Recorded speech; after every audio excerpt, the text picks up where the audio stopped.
Եթե կյանքդ թատերական ներկայացում լիներ, ինչ ժանր կլիներ՝ դրամա, կոմեդիա, թե արկած։ Տրագիկոմեդիա։ Չկար այդ պատասխանը, բայց օքեյ։ Սելֆի, թե բնապատկեր։ Բնապատկեր։ Թատրոնում լավ դեր, թե ճանապարհորդություն դեպի քո երազանքների երկիր։ Թատրոնում լավ դեր։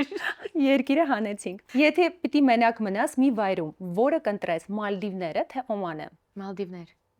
Solo travel, թե ընկերներով։ Solo։ Ընկերներ չես սիրում, հա։ Սիրում եմ, բայց travel-ի մեջ խանգարում են։ Շատ լավ։ Ինչ անուն կտայր քո ճանապարհորդական շոուին, եթե այսօր մեկնարկվեր YouTube-ում։ Ինչ է մտքովդ անցնում, արագ ասա։ Ինձ հետ։ Ինձ հետ։ Հա։ Որ քաղաքն է քեզ սովորեցրել, որ կյանքը կարող է լիովին փոխվել մեկ օրում։ Մեկ օրում։ Փարիզ։ Շատ լավ։ Եթե կյանքդ ֆիլմ լիներ, ով կխաղար քո դերը բացի քեզանից։ Բացի Կեմերոն Դիասից։ Խեղճ աղջկան տանջում ենք։ Կիրա Նեթլի։